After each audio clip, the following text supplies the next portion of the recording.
tan impune que hasta lo publicitan. Y esta gráfica simplemente es para representar el árbol genealógico que ellos publican en una página que se llama paraíso.org, que son las principales familias de los llamados amos del valle, y de las cuales hemos encontrado que el tronco de la oligarquía venezolana, de esta oligarquía calificada como tal, que está detrás del proceso de estabilización como agente transnacional, es la familia Zuloaga. Ella absorbió a otras familias en el proceso, por eso la desaparición de la familia Bolívar. Y acordemos que los traidores al proceso bolivariano principalmente tienen dos militares en la cabeza, el general José Antonio Páez y el general Carlos Sublet, que fue el jefe de Estado Mayor del Libertador. De ahí que esa trituradora amalgama un conjunto de familias y que familias extranjeras, para poder entrar dentro de la oligarquía tradicional y ser aceptadas allá en, por lo menos, la oligarquía caraqueña, que es la que ha dominado políticamente esto durante mucho tiempo en cuanto a que la sede del poder se encuentra en Caracas, tuvieron que casarlas con los hijos y las hijas de esta oligarquía para entrar en su seno.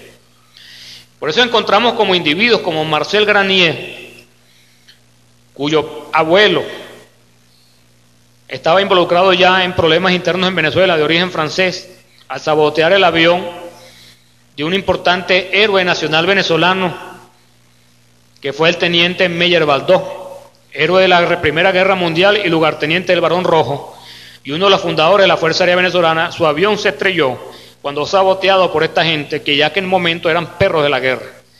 Y es bueno que ustedes sepan que esta gente son perros de la guerra porque los F-16 que tiene Venezuela fueron intermediarios por ellos en 1980, que es el llamado Grupo 1BC de la gente de Peter Botón y la familia Phelps. La familia Phelps, para entrar en la oligarquía venezolana, tuvo que casar a sus hijas, y Marcel Granier, para entrar, tuvo que casarse con una gente de la oligarquía, y su esposa es de apellido Phelps, pero es de la Zuloaga Tobar. Gustavo Cisneros, para entrar a este proceso, que es el jefe de la conspiración a nivel internacional, tuvo que casarse con una Phelps también, y a pesar de eso no es aceptado por la oligarquía porque es una revista.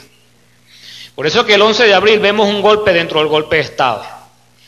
Quien dirige el golpe en forma a nivel internacional es Gustavo Cisneros, pero parte de los miembros de esa oligarquía le dan el golpe a Gustavo Cisneros porque su representante es ni más ni menos que el señor Carmona Estanga, que es la gente que apoyó en su momento a Renio Tolina, que viene de las oligarquías valencianas, acuérdense de esto, y que siempre se hablaba del pensamiento revolucionario y libertador simplemente para manipular y evitar, como efectivamente lo dijeron unos personajes de él, que en Venezuela algún día se instaurara un gobierno de corte bolivariano.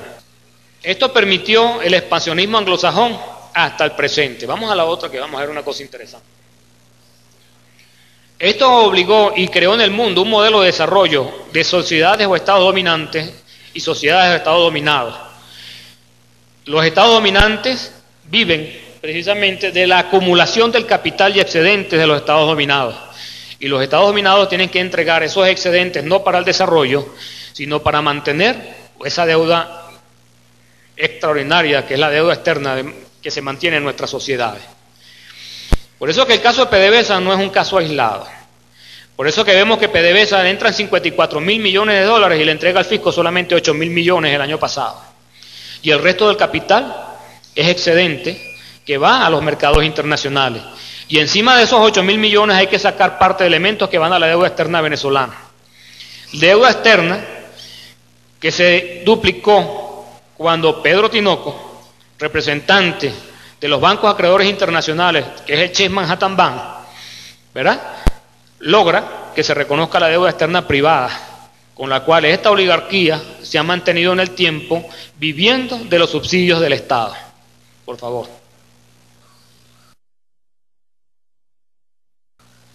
Y manipularon la historia a partir de 1830 y montaron al Libertador un pedestal para que la gente no lo alcanzara. Y sacaron la participación ciudadana para convertir líderes y caudillos en representación del pueblo venezolano. Y establecieron estos mitos que ustedes ven aquí a lo largo de la historia. El primero, el rechazo a nuestro legado y raíces indígenas. El rechazo a nuestro legado y pasado hispánico. el pueblo como espectador, simplemente representado, el fatalismo como impotencia para superar situaciones, y siempre nos dicen, el pueblo venezolano es un pueblo flojo, el pueblo venezolano no es como los suizos, el pueblo venezolano simplemente siempre será subdesarrollado, y esos son patrones que nos van repitiendo en el tiempo, de mil y una maneras. El caudillismo providencial, una sola identidad de nación desde 1810, mentira.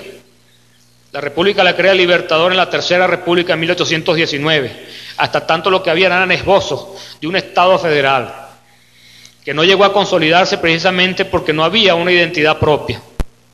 Y recordemos que España, para gobernar, en vez de mantener una unidad geopolítica, dividió el territorio en virreinatos, capitanías y audiencias, bajo aquel concepto de que divide y reinas. Y ese es el concepto que mantuvo España durante mucho tiempo.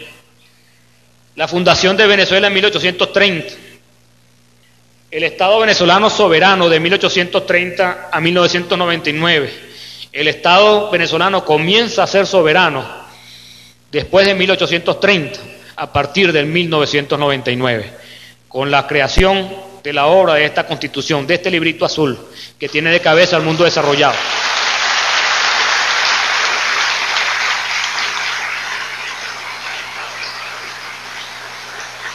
Bolívar como fundador de Venezuela, Bolívar no fundó Venezuela. Bolívar creó una unidad geopolítica de dimensiones incalculables. La mezquindad la destruyó para dejar a Venezuela aislada del resto del mundo, como las sociedades lo hicieron en Colombia, como también sucedió en Ecuador. Bolívar como un mito inaccesible. Te llega a pensar que hasta Bolívar no existió. Y algo que es muy importante, que siempre ha habido conflictos entre civiles y militares. Eso es lo que la oligarquía manipuló a partir de 1830 para decir que los militares o la sociedad venezolana, esa que llaman sociedad civil, porque cuando se habla aquí el término sociedad civil pareciera que fuera la oligarquía escondida o tapada junto con una clase media. Y siempre dijeron, la sociedad civil siempre ha sido víctima de las fuerzas militares. Cosa que es contraria, porque como les dije, para la oligarquía poder desarrollarse, tuvo que desmovilizar la Fuerza Armada Bolivariana. Y el Ejército Nacional vuelve a renacer, es con Castro y con Gómez en el poder, hasta tanto el ejército había desaparecido. Y entonces la forma de manipular históricamente es eso, decir que la sociedad es víctima de los militares, y resulta que es al contrario. Los militares, igual que el resto de la sociedad venezolana, la verdadera, fueron víctimas de esta oligarquía, que utilizó a ambos para mantenerse en el poder y pretenden todavía, 200 años después, seguir en la misma tónica. Otra cosa que es interesante aquí es entrar rápidamente en lo que son las doctrinas eurocentristas por el dominio y la elección